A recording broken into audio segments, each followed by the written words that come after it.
दोस्तों नमस्कार। स्वागत है आप सभी का आप ही के अपने इस मंच पर जिसका नाम है मयूर जानी ऑफिशियल। राजस्थान में एक तरह से रण में आंधी और तूफान जो है वो उठ खड़े होते हुए दिखाई दे रहे हैं। हनुमानगढ़ का मामला था इथेनॉल की फैक्ट्री वाला, वो अभी भी थोड़ा हुआ है और उसके चलते चलते तुरंत बाद अब अरावली की जो पर्वतमाला है उसको लेकर उसको बचाने के लिए राजस्थान के लोग उठ खड़े हुए हैं। एक ऐसा फैसला आया है जिसमें 100 मीटर से जो ऊंचाई ऊंचाई रखने वाली पहाड़ी है वही पहाड़ की कैटेगरी में आएगी। 100 मीटर या उससे कम वाला जो ऊंचाई का जो वो वो जो जमीनी हिस्सा होगा वो पहाड़ की कैटेगरी में नहीं आएगा। तो अगर वो नहीं आएगा तो उसको आप किसी को दे भी सकते हैं, उस क्षेत्र को खनन के लिए, माइनिंग के लिए, किसी और काम के लिए, और वो जो है उसका सफाया हो सकता है। और उसको लेकर राजस्थान के हमारे जो नागरिक हैं वो उन्होंने एक आंदोलन का आगाज कर दिया है। हमारे साथ जुड़े हैं देश के बहुत ही जाने माने पर्यावरणविद महेश पंड्या जी, और काफी वर्षों से मतलब दशकों से जो है वो इस देश के, हमारे राज्य के, गुजरात के और देश के पर्यावरण को लेकर चिंतित है, काम बहुत कर रहे हैं। उनकी संस्था भी बहुत काम कर रही है। तो हमने आज उनको आनंद फानंद में, लेकिन कहीं जाना था, बुला लिया है। ज्यादा समय बर्बाद नहीं करेंगे, लेकिन हम क्योंकि वो मेरे ख्याल से राजस्थान ही जा रहे हैं शायद, तो हम उनसे ये समझना चाह रहे हैं कि ये जो फैसला है सुप्रीम का, उसके क्या मायने निकलते हैं, और राजस्थान के हमारे जो नागरिक हैं, भाई बहन हैं, वो इतने आंदोलित और आक्रोशित क्यों नजर आ रहे हैं इस फैसले को लेकर। पूरा एक 10-15 मिनट के भीतर भीतर अगर आप समझा दें हमारे सभी दर्शकों को तो उनके लिए बड़ा सहज और सुलभ हो जाएगा। पंड्या साहब, आपका बहुत बहुत स्वागत है। नमस्कार मोहन भाई, और आपके मंच के दर्शक मित्रों को भी नमस्कार। बेसिकली एमसी मेहता करके जाने माने एडवोकेट है जी। सुप्रीम कोर्ट में वही महेश चंद्र मेहता ने कई सारी पब्लिक इंटरेस्ट लिटिगेशन लगाई रखी थी एनवायरमेंट पे, और इसके बाद सुप्रीम कोर्ट भी सेंसिटाइज हुई। इसकी सिलसिले में 1985 में MC Mehta working union of India एक पिटीशन थी सुप्रीम कोर्ट में। इसमें हरियाणा में जो माइंस हो रहे थे अरवली के गिरिमारा में, पर्वतों में, उस पे रोक लगाने की एक एप्लीकेशन थी। इसके बाद 1995 में टीएस गोदावरन, वो भी एक एक्टिविस्ट है, उसका केस अभी भी चल रहा है सुप्रीम कोर्ट में, और ये केस के तहत बार बार इंटरिम ऑर्डर निकल रहे हैं पर्यावरण बचाने के लिए। 1995 में गोदावरन केस में ये भी डिमांड थी कि भाई राजस्थान में जो माइनिंग हो रहा है अरवली गिरिमारा में, उस पर रोक लगाई जाए। तो यही दोनों केस के सिलसिले में सुप्रीम कोर्ट ने 19 नवंबर को एक इंटरिम ऑर्डर दिया है जी, और एक व्याख्यान किया है, डेफिनेशन की है अरवली गिरिमारा। सामान्यतः सुप्रीम कोर्ट अपनी खुद की कमेटी बनाती होती है, लेकिन एक चीज ऐसे हुआ कि भारत सरकार के वन, पर्यावरण और जलवायु मंत्रालय जो है, ministry of environment, forest and climate change, मंत्रालय को बोला गया है कि आप एक कमेटी बनाओ और एक कमेटी को तय करने दो कि अरवली के पर्वत किसे बोला जाता है। और उसके तहत एक कमेटी ने सिफारिश की, कुछ रिकमेंडेशन की है। सुप्रीम कोर्ट ने रिकमेंडेशन ले ली है, क्योंकि भारत सरकार ने बोला था कि राष्ट्रहित और ऊर्जा परिवर्तन के लिए ये जरूरी है। अभी कमेटी ने क्या बोला? कमेटी ने ये बोला कि जो पर्वत जमीनी तल से, दरियाई ऊंचाई से, दरियाई सपाटी पे नहीं, जमीनी तल से 100 मीटर की जो हाइट है उसको ही पर्वत गिना जाए। अब तो गिरिमारा जो है करीबन 560 किलोमीटर लंबी है, हरियाणा से लेके दिल्ली, एनसीआर से लेके राजस्थान लेके गुजरात तक। अब इसमें होता क्या है कि गिरिमारा है, बीच में कोई बेल्ट भी होती है, एक खाड़ी होती है, अब इसमें डेफिनेशन में ये भी किया गया है कि यदि कंटिन्यूसली वो पर्वत की हार मारा है लेकिन कुछ ब्रेक हो जाए और 500 मीटर का गैप हो जाए या खाई हो जाए, तो दूसरे जो पर्वत है उसको कनेक्टेड और 100 मीटर से नीचे है तो वो it is not a part of the गिरिमाला। अब ऐसा तो होता रहेगा कि कंटिन्यूसली सब जुड़ा हुआ हो और 100 मीटर से नीचे हो, ऐसा नहीं हो सकता है। तो बेसिकली ये गिरिमाला तोड़ने की एक रीत है और इससे मुताबिक जो व्याख्या की गई है सुप्रीम कोर्ट की गाइडलाइंस के मुताबिक, तो करीबन 90% जो अरवली गिरिमाला है वो गिरिमाला नहीं रहेगी, ये खुदा हो जाएगी। अब इसकी चिंता हम क्यों कर रहे हैं? मैं गुजरात की बात करूंगा जी हमारी गुजरात की साबरमती जो नदी है जी जिसमें बोला जाता है कि साबरमती मैंने शुद्ध कर दी, 2013 में बोला था और फिर अब दिल्ली के इलेक्शन था इसमें भी बोला गया था, तो हक वो सच्चा नहीं है क्योंकि साबरमती पॉल्यूटेड है। वो गुजरात हाईकोर्ट ने सुबह मोटो लिया है, आज भी मिनिस्ट्री ऑफ एनवायरमेंट फॉरेस्ट ने और जल शक्ति मंत्रालय ने भी बोला है कि the second most polluted river, लेकिन फिर भी बोला गया था, इसको बात साइड में रखते हैं। लेकिन उसकी जो उद्भव स्थान है वो अरवली की गिरिमाला है।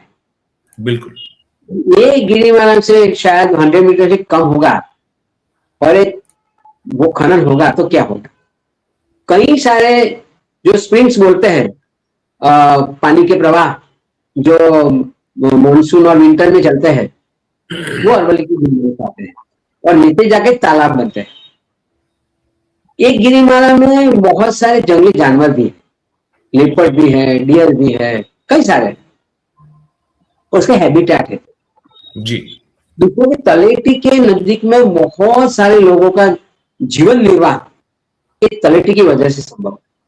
जी तलेटी की और अरवली की एक और राजस्थान में थार का रण है जी। यदि ये गिरिमाला एक प्रोटेक्टेड वॉल है, कुदरत ने रक्षा कवच दिया है, तो यदि ये टूट जाए तो ये जो थार डेजर्ट का जो हम सैंड बोलते हैं या रेत बोलते हैं वो गुजरात में भी आ सकती है और यहाँ लद्दाख की जो ठंडी हवाइयां है और उसकी जो धूल है वो भी एनसीआर में तो आज देखते हैं कि पॉल्यूशन लेवल क्या है जी, अब वो भी पूरा बर्बाद हो जाएगा, हो सकता है। तो ये पानी का स्रोत है अरवली गिरिमाला और वहां गिरिमाला में क्या है कि बायोडाइवर्सिटी बहुत जबरदस्त है, जैसे कि आजकल उसकी जरूरत है, इतनी डेंस बायोडाइवर्सिटी है। अब 100 मीटर से नीचे होगा तो फिर वो भी माइंस में नहीं है, वो पर्वत में नहीं गिना जाएगा जी, तो उसमें भी खुद काम होगा। तो और सरकार ने क्या बोला है, राष्ट्रीय सुरक्षा और ऊर्जा परिवर्तन। ऊर्जा परिवर्तन इसीलिए बोला कि इसमें से लिथियम मिलता है। क्या मिलता है? लिथियम लिथियम मिलता है। लिथियम और लिथियम सोलर पैनल में यूज करते हैं। अब पेरिस एग्रीमेंट में ऐसा बोला गया है कि हम 2017 तक 2070 तक नेट जीरो कर देंगे, 2030 तक हम रिन्यूएबल पावर ज्यादा बढ़ाएंगे, ये सब वादा किया है जी। अब लिथियम इसलिए ऊर्जा परिवर्तन। अब मुझे ये पता नहीं चलता कि राष्ट्रीय सुरक्षा कहाँ आ गई यहाँ, क्योंकि मैं उसका ये राष्ट्रीय सुरक्षा तो वही है कि यदि ये अरवली की गिरिमाला बनी रहे, ये राष्ट्रीय सुरक्षा है, नहीं कि उसको गिराया जाए तो उसको खुदाई की जाए। राष्ट्रीय सुरक्षा सच्चे मायने में वहां है कि उसकी रक्षा की जाए अरवल गिरिमाला।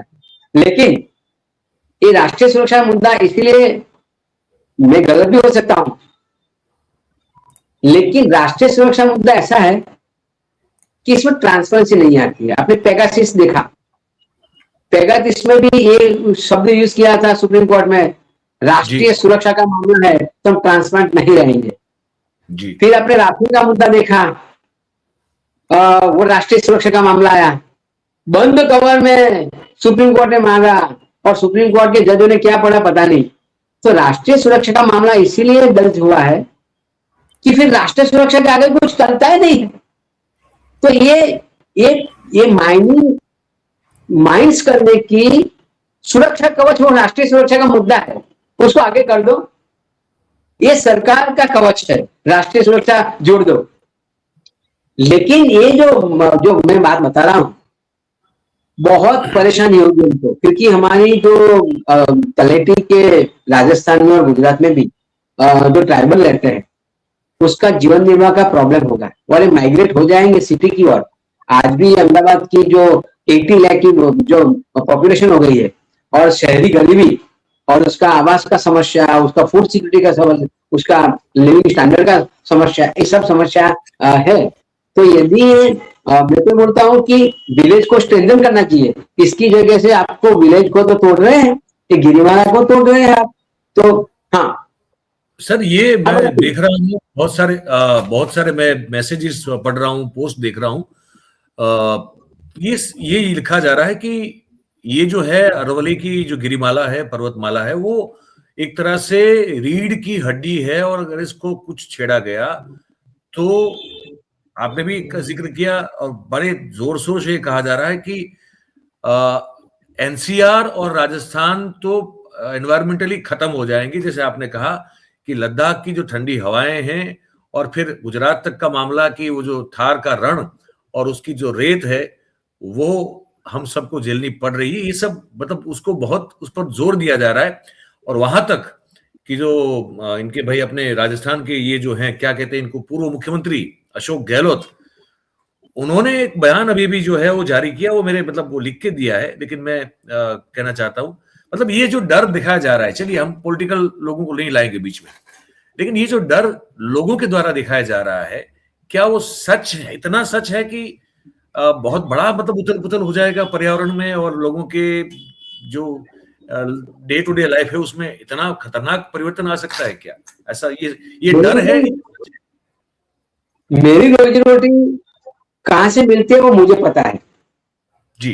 मेरे से अलावा किसी को पता नहीं है कि मेरे रोजी रोटी का सोर्स क्या है जी। यदि इन लोगों का वही सोर्स है, स्रोत है खाने का, पीने का, तो वो लोगों को चिंता होगी। इसमें कोई साइंटिफिक एविडेंस की जरूरत नहीं है, क्योंकि व्याख्यायित किया गया है तो तोड़ेंगे, कभी भी तोड़ेंगे, तो फिर वो लोग बेघर हो जाएंगे।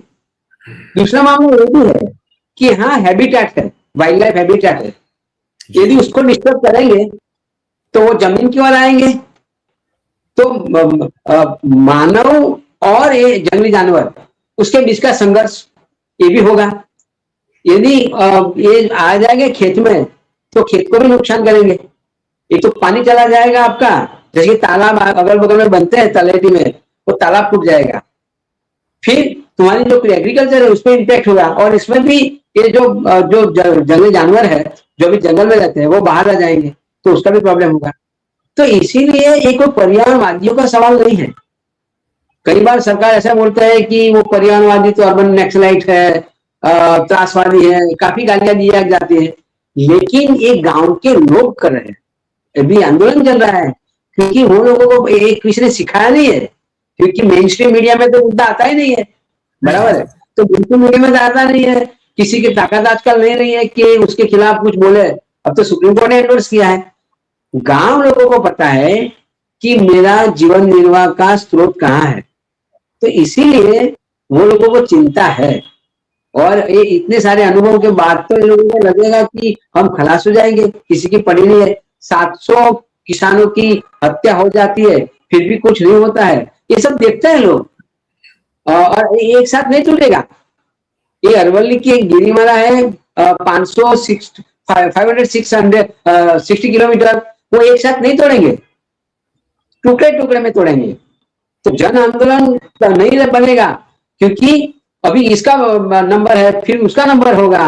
और अब शुरुआत करेंगे इसी जगह से कि जहां ज्यादा वस्ती ना हो, ये सब ना हो, वहां से शुरू करेंगे और डाइल्यूट करने का ट्राई करेंगे कि देखो आपका आंदोलन गलत कर रहे हैं, क्योंकि हम तो डिस्टर्ब नहीं करने वाले हैं, हम तो प्रकृति के रक्षक भी है और हमको भी देश चलाना है। तो इसीलिए शुरू शुरू में वो ऐसा नहीं करेंगे। फिलहाल सुप्रीम कोर्ट ने अभी एक रोक लगाई है, लेकिन सुप्रीम कोर्ट ने इस बात की रोक लगाई है कि पूरा मैपिंग करो कि 100 मीटर तक कहाँ कहाँ है, और फिर उसका मैपिंग करने के बाद यू गिव ए परमिशन। अब लेकिन अभी जो कंटिन्यूस माइनिंग है इस पे रोक नहीं आई है। सुप्रीम कोर्ट ने रोक ये लगाई है कि नई लीज मत दो। अभी जो कंटिन्यूस चल रहा है, जो विवादास्पद है, ये तो चल ही रही है। सुप्रीम कोर्ट ने मना नहीं किया है, सुप्रीम कोर्ट ने सिर्फ नई लीज देने का मना किया है। तो इसीलिए कई सारे जो जो लोग हैं वो आंदोलन कर रहे हैं, और कई सारे परिवारवादी जो है वो विस्तार के वो लोगों ने एक सुप्रीम कोर्ट को एक अर्ज भी की है कि उसको रीथिंकिंग किया जाए और फिर ये आप निर्णय करो।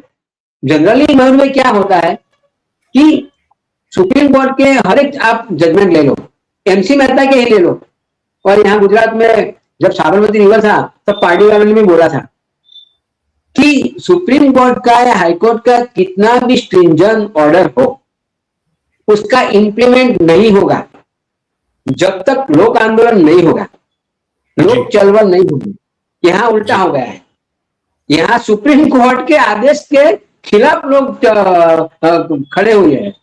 तो ये समझने की आवश्यकता है। तो ये माध्यम से ये बोलना चाहता हूँ कि सुप्रीम कोर्ट को भी we must have to make a request that rethink about the definition of the Aravalli गिरिमाला। बहुत बहुत धन्यवाद महेश भाई, आपने वक्त निकाला और आपके काफी टाइट शेड्यूल से। मैं थोड़ी और बात आगे वहां के लोगों की करूंगा, लेकिन आपको मुझे पता है कि जल्दी से निकलना है, तो आपका बहुत बहुत धन्यवाद करूंगा कि आपने ये जानकारी। Thank you very much sir, thank you sir. तो दोस्तों, ये हमारे महेश पंड्या जी, पर्यावरण मित्र नाम की उनकी संस्था है। काफी एक लंबे अरसे से, काफी दशक से जो है वो लड़ रहे हैं।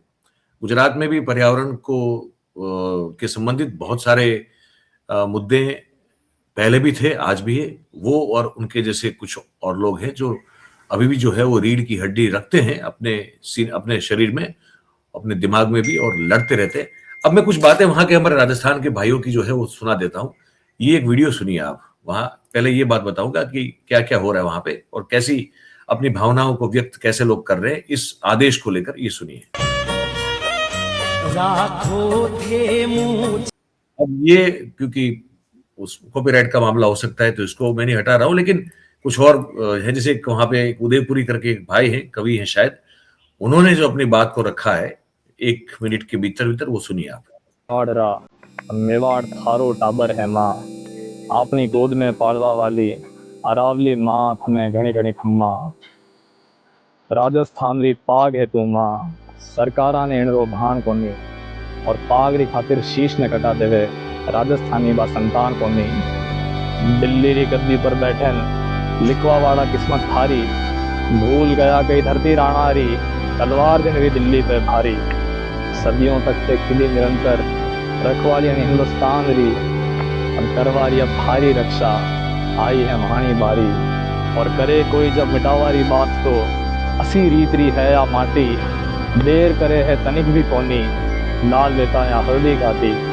और थारू शीश काट सके माँ, तलवार ऐसी बनी कोनी, और उजाड़ सके जो दामन थारो, औलाद ऐसी कणी जनी कोनी।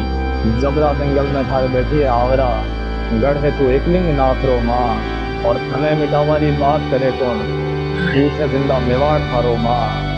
अब हुंकार ऐसी भरेगा अब कि सुनाई देगा बहरा ने भी, दे दे आशीर्वाद विजय रो अरावली माँ घने घने खम्मा।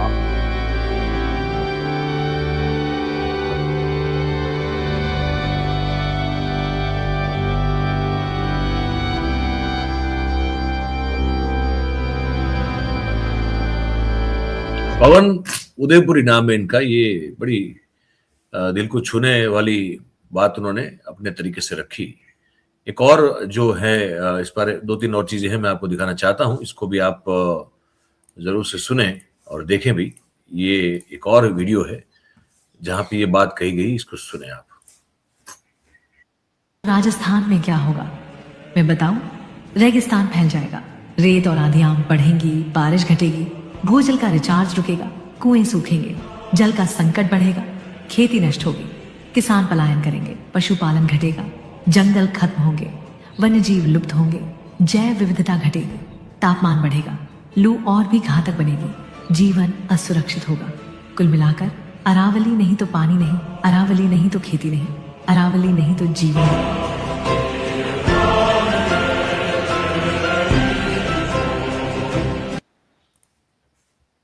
ठीक है, एक और जो है ऐसा ही एक वीडियो है, वो भी हम आपको दिखाते हैं। ये बात सब तक पहुंचना बहुत जरूरी है मेरे ख्याल से, है ना। जैसे ये है, ये भी सुनिए आप, देखिए इसको। चीन पर्वतमालाओं में से एक अरावली, जिसकी उम्र करीब 2 अरब 50 करोड़ साल मानी जाती है, आज अपने सबसे संवेदनशील मोड़ पर है। सुप्रीम कोर्ट ने नई परिभाषा स्वीकार की है। अब सिर्फ 100 मीटर से ऊंची पहाड़ियां ही अरावली मानी जाएंगी। समस्या यह है कि छोटे टीले, जंगल और भू आकृतियां जो हजारों सालों से ग्राउंड वाटर रिचार्ज करते हैं, अब संरक्षण से बाहर हो सकते हैं। विशेषज्ञों के मुताबिक इससे अरावली का 80 से 90% हिस्सा अरावली की श्रेणी से हट सकता है, जिससे माइनिंग और कंस्ट्रक्शन का दबाव बढ़ेगा। अरावली हमें गर्म हवाओं, डस्ट स्टॉर्म्स और पानी की कमी से बचाती है। कमजोर पड़ी तो असर जयपुर से एनसीआर तक दिखेगा। ये सिर्फ पहाड़ नहीं, हमारी हवा और पानी की ढाल है। क्या इसे और मजबूत सुरक्षा मिलनी चाहिए? ये बड़े वाजिब से सवाल हैं ये जो पूछे जा रहे हैं। एक और मुझे लगता है कि एक ऐसा एक वीडियो क्लिप है जो मुझे लगता है कि ये दिखाना चाहिए, क्योंकि शायद आपको ये कभी मेन स्ट्रीम, जो तथाकथित मेन स्ट्रीम लश्कर नोएडा है, वहां पे आपको नहीं देखने को मिलेगा। इस तरह से लोग निकले हुए हैं बाहर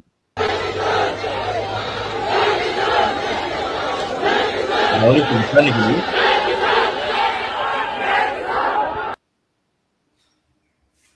इस तरह से लोग निकले हैं, और ये शायद टीवी पर आपको चैनलों में ये दृश्य आपको शायद दिखाई नहीं देंगे। अशोक गहलोत की मैं जो बात कर रहा था महेश पंड्या साहब से, उसमें अभी मुझे एक अपडेट मिला। अशोक गहलोत साहब ने एक ट्वीट किया है और अपना उन्होंने कहा कि उन्होंने अपना जो एक्स का जो प्रोफाइल पिक्चर है वो उन्होंने बदल दिया है, और वो कुछ इस तरह से रख दिया है जो आंदोलन का प्रतीक है अभी इस वक्त। ऐसा उन्होंने ये अरावली बचाओ सेव अरावली करके उन्होंने ये एक उनका चित्र रखा है, और उनका एक ट्वीट उसी सिलसिले में मेरे सामने आया, तो मैं आपको पढ़ के सुनाता हूं। वो कह रहे हैं कि आज मैं अपनी प्रोफाइल पिक्चर बदलकर अभियान का हिस्सा बन रहा हूं। यह सिर्फ एक फोटो नहीं, एक विरोध है इस नई परिभाषा के खिलाफ जिसके तहत 100 मीटर से कम ऊंचाई वाली पहाड़ियों को अरावली मानने से इनकार किया जा रहा है। मेरा आपसे अनुरोध है कि आप प्रोफाइल पिक्चर बदलकर इस अभियान से जुड़े। ऐसी अपील अशोक गहलोत साहब कर रहे हैं। अरावली के संरक्षण को लेकर आए इन बदलावों ने उत्तर भारत के भविष्य पर एक बड़ा सवाल खड़ा कर दिया है। यह निर्णय हमारे अस्तित्व के खिलाफ, अस्तित्व के लिए खतरनाक है, क्योंकि फिर उन्होंने बिंदु रखे अपने। मैं वो बड़े महत्वपूर्ण इसलिए आप सबको पढ़ के सुना रहा हूं। पहला बिंदु वो कह रहे हैं कि मरुस्थल एवं लू के खिलाफ ये दीवार है। अरावली की जो गिरिमाला है वो दीवार है। अरावली कोई मामूली पहाड़ नहीं बल्कि कुदरत की बनाई ग्रीन वॉल है। यह थार रेगिस्तान की, जो महेश पंड्या साहब भी कह रहे थे अभी, यह थार रेगिस्तान की रेत और गर्म हवाओं को दिल्ली, हरियाणा और यूपी के उपजाऊ मैदानों की ओर बढ़ने से रोकती है। अगर छोटी पहाड़ियां खनन के लिए खुल गई तो रेगिस्तान हमारे दरवाजे तक आ जाएगा और गर्म हवाएं तापमान को बढ़ा देगी। ठीक है। दूसरा बिंदु जो कह रहे हैं अशोक गहलोत साहब, वो ये कह रहे हैं कि भूजल, जो ग्राउंड वाटर है, अरावली हमारे लिए पानी का मुख्य रिचार्ज जोन है। अरावली की चट्टानें बारिश के पानी को जमीन के भीतर भेजकर भूजल को रिचार्ज करती हैं। अगर पहाड़ खत्म हुए तो भविष्य में पीने के पानी की गंभीर कमी का सामना करना पड़ेगा, जिससे वन्यजीव लुप्त होने की कगार पर आ जाएंगे तथा इकोलॉजी को खतरा होगा। तीसरा बिंदु जो कह रहे हैं वो ये कह रहे हैं कि प्रदूषण से रक्षा। पॉल्यूशन से रक्षा की बात कर रहे हैं, कह रहे हैं कि ये पहाड़ियां और यहां के जंगल एनसीआर और आसपास के शहरों के फेफड़ों की तरह काम करते हैं। ये धूल भरी आंधियों को रोकते हैं और जानलेवा प्रदूषण को जानलेवा प्रदूषण को कम करने में सबसे बड़ी भूमिका निभाते हैं। दिल्ली और आसपास के इलाके जो हैं उसमें अरावली के बावजूद भी इतनी गंभीर स्थिति है, अरावली के मौजूद होने के बावजूद भी इतनी गंभीर स्थिति पोल्यूशन को लेकर अभी है, तो अरावली के बिना कैसी स्थिति होगी, इसकी कल्पना करना भी विवश दृश्य का निर्माण करता है। ये अशोक गहलोत कह रहे हैं। और फिर लिखते हैं कि वैज्ञानिक सच यह है कि अरावली एक निरंतर श्रृंखला है। इसकी छोटी पहाड़ियां भी उतनी ही अहम है जितनी बड़ी चोटियां। अगर दीवार में एक भी ईंट कम हुई तो सुरक्षा टूट जाएगी। इसीलिए उन्होंने कहा कि उनकी अपील है कि हम केंद्र सरकार और माननीय सुप्रीम कोर्ट से विनम्र निवेदन करते हैं कि भावी पीढ़ियों के सुरक्षित भविष्य के लिए इस परिभाषा को, जिसको अभी अभी सुप्रीम कोर्ट ने दिया, जिस पर मैंने और महेश पंड्या साहब ने बात की, आपने सुनी, इस परिभाषा पर पुनर्विचार, रिकंसिडर इसको जरूर करें। अरावली को फीते या ऊंचाई से नहीं बल्कि इसके पर्यावरणीय योगदान से आंका जाए। अब सवाल यह है दोस्तों कि क्या सुप्रीम कोर्ट में इस बात पर कोई सुनवाई की जाएगी? क्या इसको कोई सुनेगा? क्योंकि जहां तक केंद्र सरकार का सवाल है, वहां तो हम हमारे मन में तो कोई शंका नहीं है कि इस अपील को कोई सुनने वाला शायद नहीं है। राजस्थान के हमारे लोगों को, भाइयों बहनों को भी सरकार की ओर से क्या सुना जाएगा, इस पर हमें बड़ी शंका है। तो अब देखते हैं कि जो बर्बाद होने पर तुले हुए हैं तो हम और कितना बर्बाद होते हैं। इस पर आप क्या सोचते हैं, ये आप हमको लिख के, इस मुद्दे पर अपनी कमेंट को लिख के जरूर से बताइएगा। ये बातचीत सार्थक लगी हो तो आप इस वीडियो को लाइक कर सकते हैं, इसकी लिंक को आप शेयर कर सकते हैं, और ये मंच, ये चैनल जो है वो आप ही का है। अगर आपने अब तक इसको सब्सक्राइब नहीं किया तो कर ले और अपने साथियों से भी करवा लें। यही बस आपको बताना था। बहुत बहुत धन्यवाद करेंगे आप सभी का इस बातचीत में जुड़ने के लिए। Thank you very much. नमस्कार।